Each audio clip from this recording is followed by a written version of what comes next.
भोलेनाथ को क्यों प्रिय है भस्म, जानेंगे तो श्रद्धा से भावुक हो जाएंगे। जी हाँ दोस्तों, साथ में जानिए महाकाल की भस्म आरती का राज।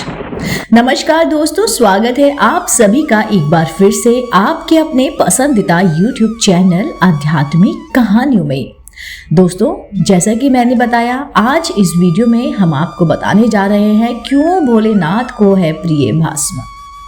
आप अक्सर सोचते होंगे कि आखिर भगवान भोलेनाथ को विचित्र सामग्री ही क्यों प्रिय होती है, चाहे वह जहरीला धतूरा हो या फिर नशीली भांग। गढ़ भी उनके भूत, गले में लिपटे नागदेव, इसी तरह वे अपने तन पर भस्म रमाए रहते हैं।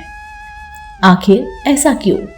बहुत कम लोग जानते हैं कि उनके शरीर पर लिपटी सौंधी भस्म का क्या कारण है। आइए जानते हैं।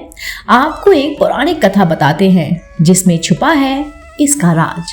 मेरे वीडियो को अंत तक देखिएगा। भगवान शिव ने अपने तन पर जो भस्म रमाई है वह उनकी पत्नी सती की चिता का भस्म है, जो कि अपने पिता द्वारा भगवान शिव के अपमान से आहत हो वहां पर हो रहे यज्ञ कुंड में वह कूद गई थी। भगवान शिव को जब इसका पता लगा तो वे बहुत ज्यादा बेचैन हो गए। जलते कुंड से सती के शरीर को निकालकर पाताल करते हुए ब्रह्मांड में घूमने लगे। उनके क्रोध व बेचैनी से सृष्टि खतरे में पड़ गई। जहां जहां सती के अंग गिरे वहां शक्ति पीठ की स्थापना हो गई। फरर भस्म में परिवर्तित कर दिया। शिव ने विरह की अग्नि में भस्म हो रही सती की अंतिम निशानी के तौर पर तन पर भस्म को लगा लिया। पहले भगवान श्री हरि ने देवी सती के शरीर को छिन्न भिन्न कर दिया था। जहां तहां उनके अंग गिरे वहीं शक्ति पीठों की स्थापना हुई।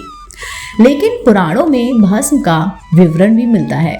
जी हाँ दोस्तों, भगवान शिव के तन पर भस्म रमाने का एक रहस्य ये भी है कि राख विरक्त का प्रतीक है। जी हाँ, भगवान शिव चूंकि बहुत ही लौकिक देव लगते हैं, कथाओं के माध्यम से उनका रहन सहन एक आम सन्यासी सा लगता है।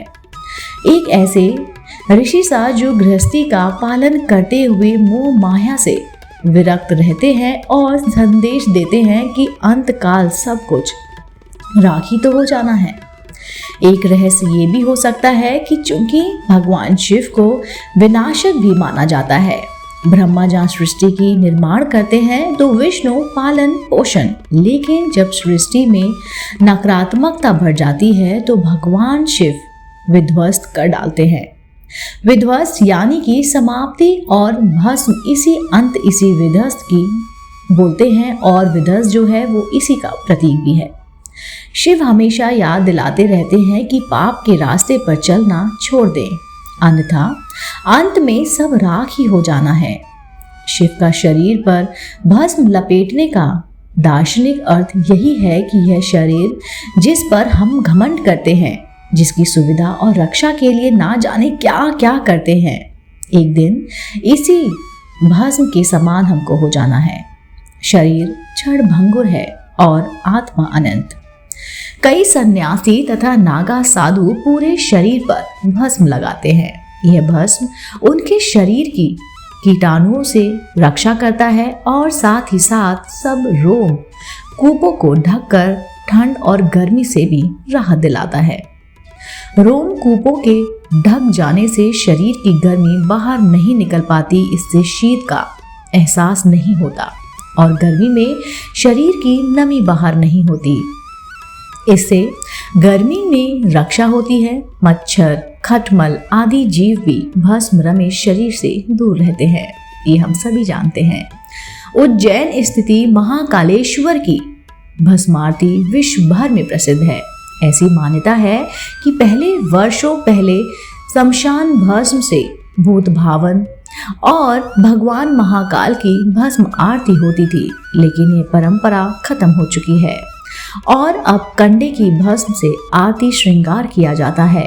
वर्तमान में महाकाल की भस्म आरती में कपिला गाय के गोबर से बने औषधि युक्त उपलों में समी पीपल, पलाश, बड़, अमतास और बेर की लकड़ियों को जलाकर बनाई भस्म का प्रयोग किया जाता है।